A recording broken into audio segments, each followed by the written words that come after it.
Je vais juste très brièvement d'abord remercier professeur Boitard pour l'introduction. Effectivement, la thématique de l'épigénétique, et vous savez, dans le trouble du neurodéveloppement, est une thématique effectivement très importante, sans aller jusqu'à perdre les yeux comme les poissons, mais en tout cas dans la capacité au cerveau à s'adapter à son environnement, un environnement qui change. La plasticité cérébrale, c'est extrêmement important. Et au-delà, effectivement, de la génétique, qui des fois donne un peu le vertige quand on se dit qu'il y a une sorte de prédestination, au contraire, l'épigénétique nous donne aussi de l'espoir dans ces troubles de pouvoir rééquilibrer le trajectoire de vie d'un patient. Donc merci beaucoup pour cette introduction. Je vais avoir maintenant l'honneur d'introduire professeur Renaud Jardry. Professeur Renaud Jardry est pédopsychiatre à Lille, chercheur internationalement reconnu sur l'action des hallucinations, avec des travaux brillants sur l'imagerie fonctionnelle, notamment l'imagerie par résonance magnétique. Mais je voudrais quand même avant tout donner une petite anecdote, puisqu'il y a quelques années, c'était en 2016, dans cette même salle, professeur Renaud Jardry obtenait déjà un prix pour la question d'une application de repérage des symptômes des patients, notamment des hallucinations chez les enfants, qui sont très difficiles à caractériser sur le plan médical. Et donc Renaud Jardry, déjà en 2016, avait développé cette application, ce qui veut bien dire que la question de l'apport des nouvelles technologies dans le diagnostic et dans le soin, dans les troubles du neurodéveloppement, avait déjà été mise à jour il y a presque maintenant une dizaine d'années. Donc vraiment, merci Renaud pour ce travail de longue haleine sur les applications numériques, mais tu vas nous parler aujourd'hui du repérage des troubles ou de situations à risque grâce aux nouvelles technologies. Quel avantage et quel inconvénient?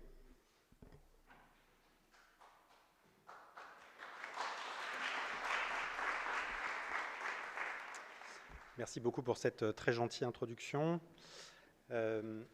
Effectivement, donc je vais faire une présentation, un topo qui va couvrir un certain nombre de définitions, reprendre un petit peu le contexte des travaux qui vont suivre. Et donc, vous m'excuserez peut-être de m'arrêter un petit peu sur des grandes notions. Peut-être je ne vais pas m'arrêter sur des pathologies particulières, mais j'ai compris que l'objectif des ateliers était justement de traiter la question des troubles du neurodéveloppement de manière transversale, et donc c'est parfait. Alors, première idée, première notion importante que je voulais traiter, c'est, vous l'avez compris dans le titre, les forces et les limites de ce que peuvent apporter les nouvelles technologies. Et pour bien comprendre l'apport et les défis à soulever, je voulais reprendre un petit peu la question et les difficultés auxquelles se heurtent les cliniciens lorsqu'ils doivent poser un diagnostic face à un trouble du neurodéveloppement. En fait, ces diagnostics sont tellement complexes qu'ils nécessitent souvent des équipes pluridisciplinaires qui, par définition, du coup, ne sont pas accessibles en première ligne. Donc, il va y avoir aussi des délais d'accès aux soins qui sont extrêmement longs. Et puis, des diagnostics qui sont complexes et donc pour lesquels il peut exister, du fait de l'hétérogénéité clinique des présentations, aussi parfois des erreurs et donc des diagnostics qui doivent être repris au gré de l'évolution. Et donc, tous ces points, toutes ces difficultés que l'on rencontre au quotidien, que peuvent rencontrer les usagers, que peuvent rencontrer les cliniciens, eh bien, on peut essayer d'y apporter des solutions avec des nouvelles technologies. Je vais vous présenter un petit peu le concept derrière toutes ces notions. Alors, bien sûr, le fait de pouvoir relever ce défi de l'amélioration du diagnostic, de l'efficience du diagnostic n'est pas nouvelle. Je pense que c'est une quête qui est à peu près aussi ancienne que l'émergence de la médecine. Et une façon peut-être de traiter ce problème a été d'essayer de standardiser les approches. Et donc il y a eu tout un mouvement que vous connaissez bien, qui s'est appuyé sur les classifications, qui sont principalement des regroupements de critères ou de symptômes, pour pouvoir poser des diagnostics plus consistants. En fait, l'objectif était surtout de faire en sorte qu'un clinicien A pose le même diagnostic qu'un clinicien B. Et donc, l'objectif de la standardisation de ces diagnostics, c'était donc la fiabilité ou la fidélité. On peut l'appeler fidélité également. Donc, ça veut dire que schématiquement, peut-être que certains d'entre vous sont familiers de ce type de représentation, qu'est-ce que ça veut dire, la fiabilité? Ça veut dire qu'en temps normal, si je n'utilise pas de critères fiables, eh bien, je ne vais pas forcément poser le bon diagnostic. Mon diagnostic, il va être très subjectif. Donc pour réduire cette subjectivité, on peut utiliser des critères tels que ceux proposés dans les classifications internationales, avec comme objectif d'obtenir un diagnostic fiable et valide. Pour autant, les classifications, elles ne répondent qu'à la question de la fiabilité, en réalité. Et donc, ce que l'on va fréquemment observer, c'est ça, c'est-à-dire un diagnostic fiable. On va améliorer ce qu'on appelle la fidélité interjuge, le fait que le clinicien A pose le même diagnostic que le clinicien B.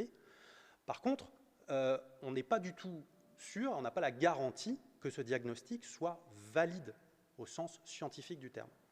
Alors, ce n'est pas forcément une question rhétorique ou philosophique, hein, parce que, évidemment, ces classifications, elles sont à la base, bien sûr, des diagnostics posés, mais aussi de toute l'activité de recherche depuis des dizaines d'années. Et donc, le fait d'utiliser ces classifications internationales apporte une solution partielle au problème du diagnostic consistant et du diagnostic fiable. Donc ça, c'est une première tentative, évidemment, qui a pu être proposée, qui est indépendante de l'apparition des nouvelles technologies et de la façon dont elles peuvent nous aider dans cette quête. Un autre élément aussi marquant, c'est que ces classifications, elles ne sont pas stables, et donc il va y avoir des révisions des critères. Et ces révisions de critères, elles amènent aussi à par exemple, des changements de diagnostic. On peut avoir des patients qui répondent aux critères diagnostiques d'une pathologie dans la classification à un temps T et qui n'y répondent plus au temps T+1. Et les révisions successives de ces classifications peuvent amener à une évolution, bien sûr, de la fréquence des troubles, mais vont modifier également les résultats de recherche. Et dans une revue récente qui a été publiée par Laurent Motron et Daniel Obzock, il recense un petit peu l'évolution anticorrélée entre la prévalence, par exemple dans le champ des troubles du spectre autistique, entre la prévalence des troubles du spectre autistique qui a énormément augmenté ces dernières années et qui a passé le cap du %, et la réduction dans le même temps, en parallèle, de travaux de recherche significatifs. C'est-à-dire que sur les dernières années, on a beaucoup moins de travaux de recherche significatifs et réplicables.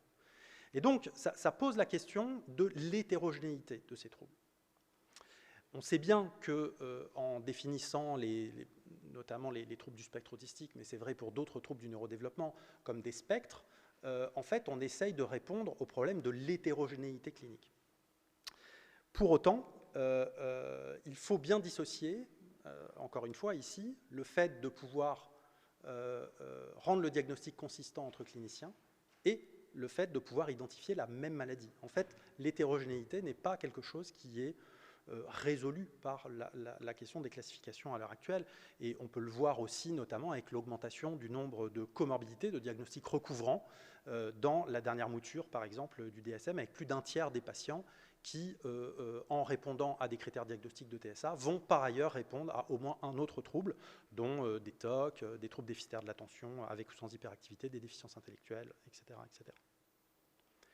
Et puis surtout, le fait qu'on a moins de résultats significatifs, des résultats expérimentaux avec des tailles d'effets qui diminuent dans le temps avec l'évolution de ces critères. Donc on est face en fait à un problème ici, c'est-à-dire comment faire pour faire émerger des diagnostics pour lesquels on sait que dans un certain nombre de disciplines, en plus, elles vont s'appuyer sur des biomarqueurs, c'est-à-dire sur une paraclinique qui vont nous permettre de confirmer l'intuition clinique. Comment faire pour préciser, améliorer le diagnostic, alors même que les classifications ont une tendance un petit peu expansive qui inclut de plus en plus de cas au détriment de l'homogénéité. Donc ça, c'est un vrai challenge, un vrai défi qui est difficile à relever, mais pour lesquels les nouvelles technologies peuvent apporter des solutions.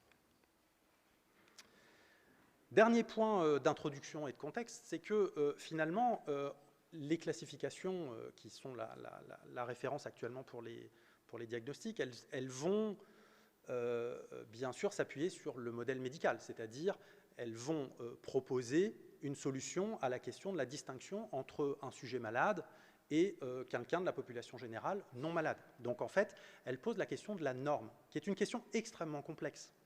Et donc, forcément, à partir de ce moment-là, il va y avoir une référence au développement neurotypique et un modèle qui va être davantage focalisé sur les déficits. Et donc ça, c'est aussi un problème à l'heure actuelle. Bien sûr, on peut y répondre en ouvrant les classifications à des approches peut-être moins catégorielles et plus dimensionnelles, Donc c'est ce qui, par exemple, a été fait avec l'apparition des classifications type ARDOC, qui permettent de répondre à ce problème de manière multi-échelle, en simplifiant, en réduisant un petit peu la focale sur une dimension clinique ou physiologique, mais pour autant, c'est aujourd'hui insatisfaisant. Les autres limites, je les ai déjà évoquées, le délai d'accès, et puis le fait qu'à partir du moment où le diagnostic complet est difficile, le repérage précoce l'est encore plus. Et qui dit repérage précoce dit accès rapide à un professionnel, et donc un accès rapide à un professionnel, on se heurte au point mentionné plus haut, c'est-à-dire le délai d'accès aux soins. Donc vous voyez que ça c'est le contexte que vous connaissez bien, tous les uns et les autres. Alors comment est-ce que aujourd'hui, finalement, les nouvelles technologies peuvent apporter des premières solutions à ce problème? Eh bien, une première approche réside, comme je l'ai évoqué dans les classifications, avec parfois une simplification des critères pour améliorer la fidélité interjuge.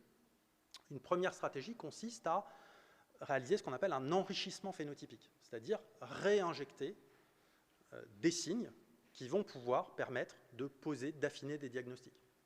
Et cet enrichissement phénotypique, il peut être réalisé notamment grâce aux nouvelles technologies. C'est ce qu'on appelle le phénotypage digital. Et d'ailleurs, peut-être que certains d'entre vous s'en souviennent, en 2017, Thomas Insel avait publié un éditorial dans le JAMA, peu après avoir quitté la direction du National Institute of Mental Health, où il évoquait le fait que probablement il y avait une sous-utilisation, une sous-exploitation de l'ensemble des données qui finalement pouvaient être collectées sur les smartphones, les montres connectées, etc. Donc il y avait déjà cette intuition qu'on peut certainement utiliser ces informations à bon escient dans le diagnostic. Pourquoi est-ce que finalement c'est intéressant? D'abord parce que c'est une collecte de données qui est non invasive. On ne parle pas de ponction, de prélèvement, c'est quelque chose d'extrêmement simple. C'est une collecte passive d'informations. Passive au sens où ça ne nécessite pas la participation active du sujet. Donc non invasif, passif, et puis surtout continu, c'est-à-dire qu'on est dans une dimension écologique de recueil de données, puisque ces informations, elles peuvent être collectées finalement à l'école, à l'hôpital, lors des séances de thérapie, quel que soit le contexte. Et donc ça nous apporte des informations sur la variation, bien sûr, nictémérale de ces différentes variables, mais aussi sur potentiellement des contextes qui peuvent être précipitants ou des contextes qui peuvent être protecteurs. Et donc on est vraiment dans une approche très écologique de la collecte de données. Donc ces outils permettent ce que je viens de vous dire, c'est-à-dire une mesure qui est continue, quel que soit l'environnement, et puis une collecte surtout qui est multimodale, c'est-à-dire qu'on ne va pas se focaliser que sur un seul élément, et il y a énormément de publications dans la littérature maintenant qui vont par exemple s'appuyer sur l'utilisation d'une caméra qui peut par exemple faire de la poursuite oculaire ou qui peut faire du décodage d'émotions faciales ou alors un micro qui va pouvoir faire de l'analyse prosodique. Donc on peut recueillir énormément d'informations et les mixer. Et on peut même, on en a eu des exemples, par exemple très récents dans le cadre de la pandémie, avec Tous Anti-Covid, que vous avez peut-être utilisé, mais ces appareils peuvent aussi nous apporter des informations sur la proximité péripersonnelle. Des cas contacts dans le cas de Tous Anti-Covid, mais qui là peuvent nous apporter des informations, par exemple, sur les situations d'interaction sociale de l'individu, dans le contexte familial, dans le contexte scolaire, etc., etc. Alors bien sûr, ça peut servir à viser diagnostic, ça peut servir à viser pronostic, pouvoir suivre également le devenir du patient, mais ça peut aussi devenir des outils potentiellement thérapeutiques. Et là, je souhaitais par exemple m'arrêter quelques minutes sur un exemple de projet, qui est ce projet qui avait été piloté, qui est encore piloté par l'université de Stanford, qui est l'Autism Glass Project. Dans ce projet, les équipes de cliniciens-chercheurs en fait, ont proposé l'utilisation de systèmes de réalité augmentée, donc des lunettes connectées, en l'occurrence ici des Google Glass, qui permettent d'afficher sur la lunette des informations complémentaires, Et puis, à côté de ces capteurs, ça c'est quelque chose dont je n'ai pas encore parlé, mais je vais en parler dans les minutes qui viennent, bien sûr, il y a un traitement automatique de cette information, donc c'est toute la partie algorithmique qui est derrière, j'en parlerai après. Et donc ici, les auteurs se sont appuyés sur un outil d'intelligence artificielle qu'ils ont appelé le Super Power Glass, qui permet en fait d'analyser les expressions faciales des personnes qui sont dans le champ de vision et de renvoyer une information sur le décodage émotionnel. Et donc d'aider au décodage, participer à l'aide au décodage des informations émotionnelles chez les enfants ou les adolescents testés. Et donc il y a une publication qui est sortie en 2018 qui montre finalement la bonne acceptabilité du dispositif. Ce n'est pas une étude de validation très robuste, il n'y a pas de groupe comparatif dans cette première publication, mais en tout cas, il montre qu'il y a effectivement une amélioration dans le temps, dans le groupe de patients testés, de sujets volontaires, et qu'il y a aussi une bonne acceptabilité du dispositif. Et l'essai de validation est en cours. Je n'ai pas notion aujourd'hui de résultats encore, mais je pense que l'étude se poursuit.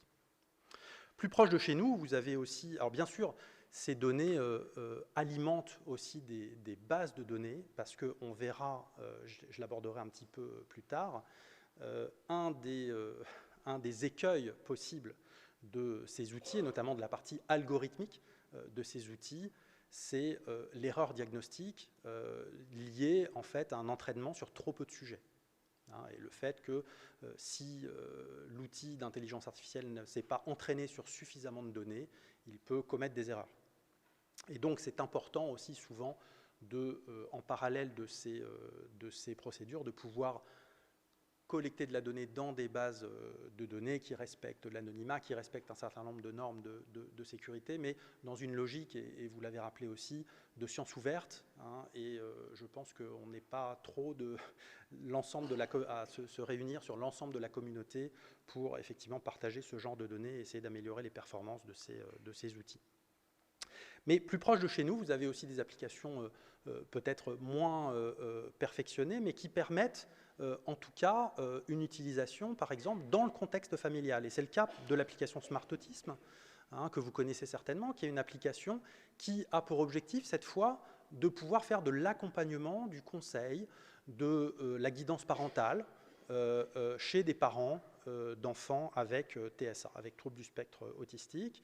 Et il y a une publication également récente qui montre la bonne acceptabilité de l'outil, l'étude et l'amélioration de la partie algorithmique et de la délivrance de conseils est encore en cours également. Mais donc vous voyez qu'il y a des outils qui sont à l'épreuve aujourd'hui, qui sont extrêmement intéressants et qui ne se focalisent pas que sur la dimension diagnostic ou repérage précoce, elles ont potentiellement une application également dans la prise en charge et le suivi.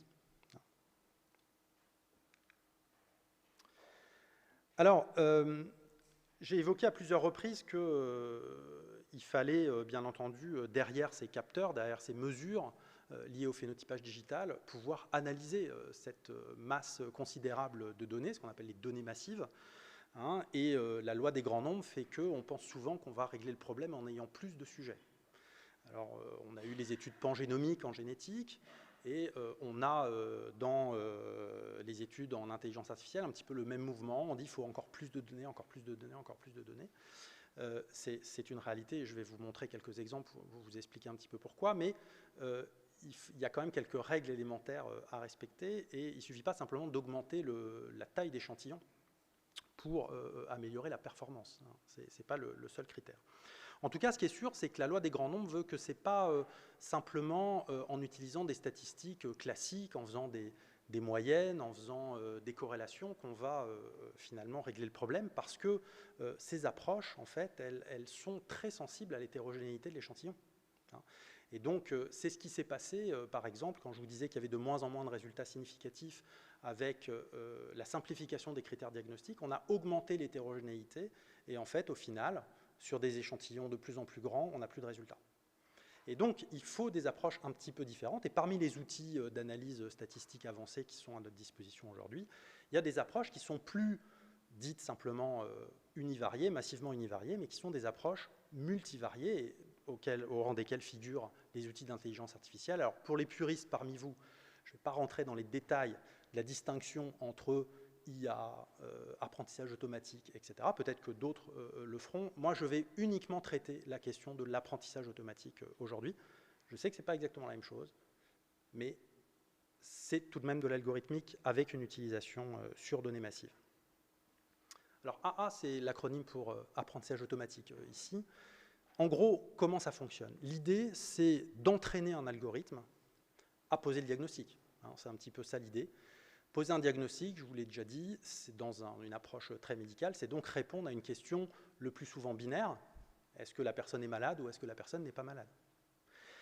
Premier écueil, et vous en voyez la limite, c'est que le clinicien, il se pose rarement la question comme ça. Le problème n'est pas tant de savoir si la personne présente un trouble du neurodéveloppement. La question, c'est plutôt la question du clinicien. Et ce qui lui pose problème, c'est le diagnostic différentiel. C'est ça le vrai problème. C'est être sûr que c'est bien un TSA et pas autre chose. Mais savoir qu'il y a un problème ou une difficulté, ça généralement, le clinicien, il l'a déjà fait le repérage. Il n'a pas besoin d'un outil d'intelligence artificielle pour s'en rendre compte. Et donc, dans les études, un certain nombre d'études qui sortent aujourd'hui, qui vous disent à 90%, on arrive à faire la différence entre un sujet malade et puis un sujet non malade, c'est très bien. Mais en fait, en termes d'application clinique ou de révolution clinique, c'est pas suffisant. Il va falloir passer à l'étape d'après, qui va être le fait de faire la distinction entre plusieurs diagnostics, qui est vraiment l'enjeu clinique très important, je pense, des années à venir. C'est une étape obligée, mais c'est une étape. Comment ça marche, en gros? Bien, vous avez des catégories qui sont définies au départ, par exemple, des personnes avec un trouble du neurodéveloppement et des personnes avec un développement dit neurotypique. Et vous allez entraîner dans une première phase un algorithme à faire la distinction entre ces différents sujets. Donc à la phase d'entraînement, vous donnez toutes les informations disponibles. Vous dites qui est malade, qui est non malade, et vous entraînez l'algorithme sur de grandes quantités de données. L'objectif, c'est de trouver la meilleure solution au problème. Et cette solution, donc ça c'est aussi une deuxième critique qui est souvent faite à ces algorithmes, c'est que c'est une solution un peu boîte noire, c'est-à-dire que ce qui est reproché souvent aux algorithmes, c'est qu'ils vont trouver la solution optimale, mais cette solution optimale, on ne la comprend pas forcément en termes mécanistiques. Ça ne nous aide pas forcément à mieux comprendre la pathologie sous-jacente. Ça nous aide au diagnostic, mais ce n'est pas forcément un outil qui fait avancer les connaissances sur le plan de la compréhension. Ça, c'est une critique aussi qui a pu être faite à ces outils. Je vous donne un exemple d'application de ces outils de classification dans le cas de l'IRM IRM structural ou IRM fonctionnel. Vous savez qu'il y a beaucoup de publications qui proposent d'utiliser des données issues de l'imagerie cérébrale pour aider au diagnostic.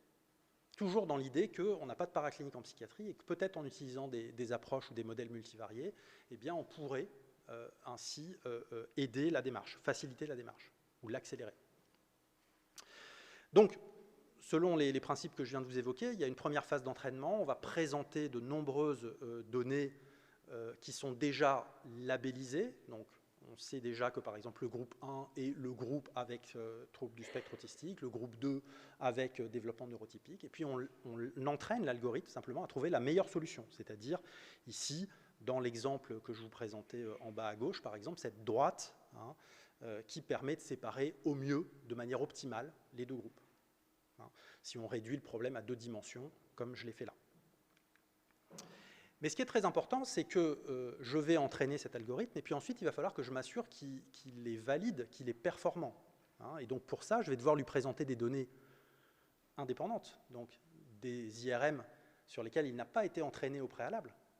Sinon, c'est trop facile. Et je vais lui présenter à ce moment-là de nouvelles données, et je ne vais pas lui dire cette fois quel est le label. Je vais lui présenter des données brutes, sans préciser si elles viennent d'une personne qui a reçu un diagnostic positif ou pas. Et je vais mesurer ses performances, exactement comme je mesurerais les performances d'un outil d'une nouvelle échelle psychométrique que je voudrais valider dans cette indication.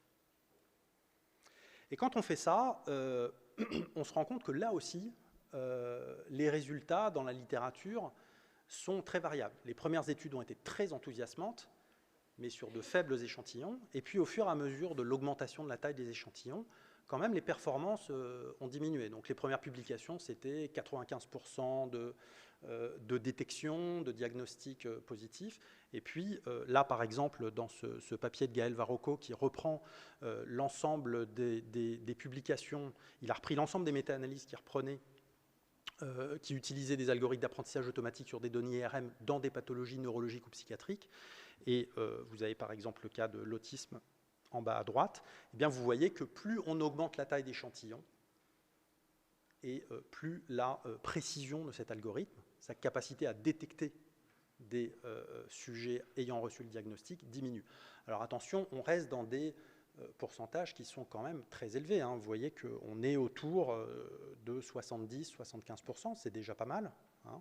Et c'est significativement différent du hasard, hein, qui est représenté donc, par cette surface grisée en dessous. Donc c'est quand même très intéressant.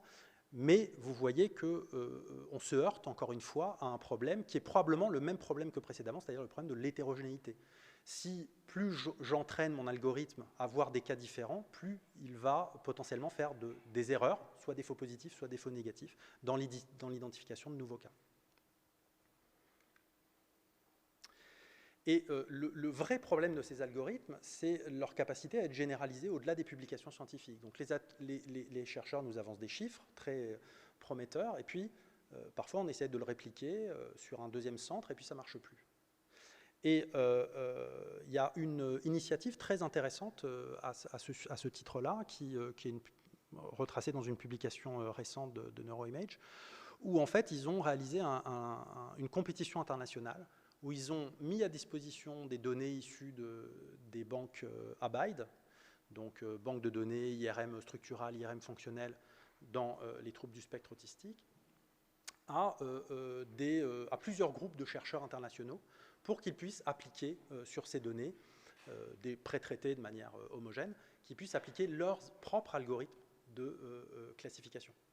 Intelligence artificielle, apprentissage automatique, peu importe. Ce qui est intéressant, c'est que donc, il va y avoir des variations importantes selon les équipes. Les résultats, donc selon les choix de paramètres qui sont utilisés, les résultats sont assez différents.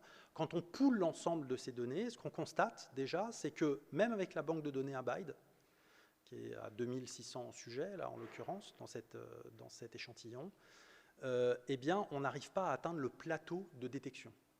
Ce plateau de détection théorique, il serait atteint à 10 000 sujets. Et si on poursuit la courbe, l'asymptote, elle est à 83%. C'est-à-dire que si on avait 10 000 sujets, on pourrait entraîner un algorithme à détecter dans 83% des cas des sujets avec un diagnostic de TSA, par exemple. Donc, c'est très bien, mais vous voyez qu'on est encore un petit peu loin du compte. Et encore une fois, ça souligne l'importance de ce mouvement qui, je pense, est très important de science ouverte et de partage des données, parce que pour atteindre ces tailles d'échantillons, on ne peut pas le faire à l'échelle d'un centre. Hein. Vous l'avez bien compris. Ce qui est intéressant aussi, c'est que ce n'est pas forcément les algorithmes qui ont les meilleures performances au départ qui vont se généraliser le mieux. Hein, et notamment dans cette analyse un petit peu compliquée qui est présentée à gauche ici, si on se concentre par exemple sur les disques noirs et les disques blancs, hein, sont deux familles d'algorithmes différents. Les disques noirs sont des familles d'algorithmes en gros qui présentent des très très fortes performances, plus de 90% sur l'échantillon d'entraînement, donc sur la base Abide. Et vous voyez qu'en fait, ils perdent ensuite, lorsqu'on essaye de les généraliser, ils perdent beaucoup en termes de performance. Ils retombent autour de 70% quand on essaye de les utiliser sur des banques de données différentes ou des groupes de sujets différents. Et finalement, celles qui se généralisent le mieux, c'est celles qui sont plutôt autour de 80% au départ, hein, les disques blancs.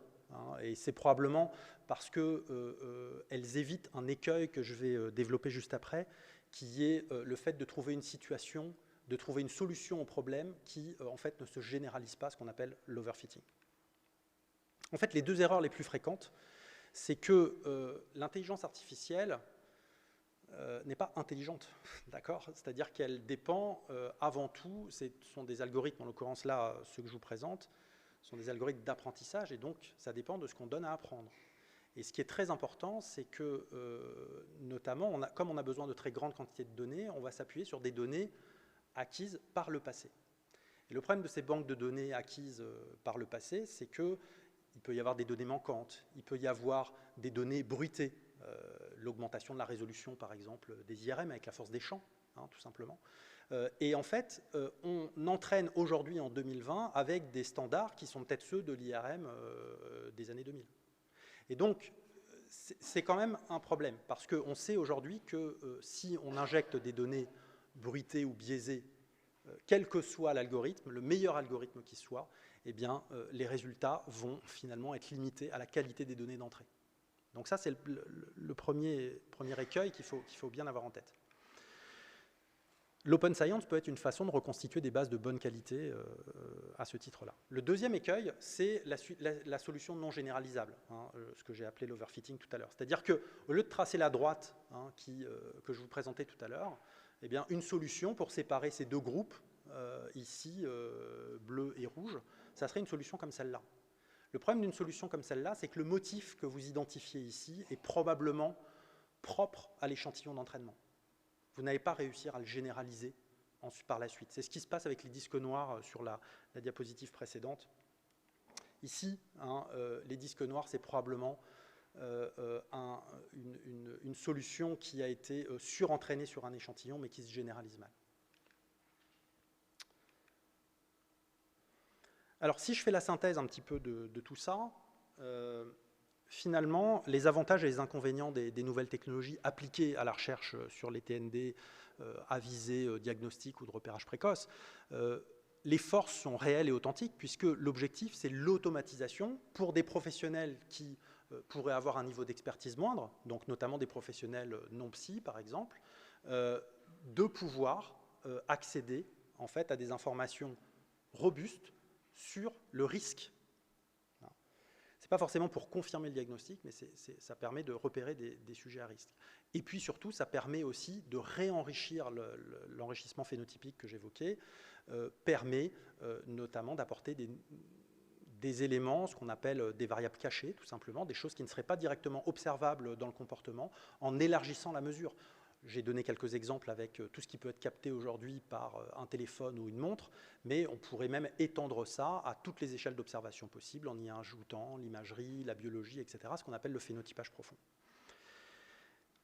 Alors, il y a aussi des faiblesses, hein, c'est-à-dire que l'apprentissage, il est biaisé en fonction des données avec lesquelles on alimente l'algorithme. Et il y a eu plein d'exemples hein, dans l'utilisation de l'intelligence artificielle. Il y a eu beaucoup de ratés, par exemple, chez Facebook, Google ou Microsoft, avec les lancements de leurs agents conversationnels qui, au bout de quelques semaines d'échanges, devenaient racistes ou se mettaient à reproduire des patterns complètement aberrants qu'ils avaient pu connaître sur les réseaux ou dans des chambres d'écho. Hein, donc, vous voyez que, en fait, le résultat, il dépend de l'entrée. Et donc, c'est une force et une faiblesse. Et il faut en avoir conscience, c'est-à-dire que comme on utilise des données qui ont été collectées au fur et à mesure des années, il y a quand même un risque qu'on injecte dans ces outils de détection des a priori qui viennent du passé, des choses qu'on a arrêté de considérer cliniquement aujourd'hui, mais qui sont encore présentes dans les banques de données. Et donc, il faut être très, très vigilant dans le nettoyage des bases, hein, la préparation des bases de données à analyser. En même temps, on est aussi à une époque de très très grande opportunité pour le développement de ces outils parce que la recherche aujourd'hui, ce ne sont pas que des acteurs académiques, ça va être aussi l'intégration des usagers, ça va être aussi la collaboration avec, par exemple, des startups ou de l'industrie qui peuvent avoir des solutions qui n'existent pas encore et qui peuvent les mettre à disposition des chercheurs. Donc en fait, ça c'est une formidable opportunité pour le développement des nouvelles technologies.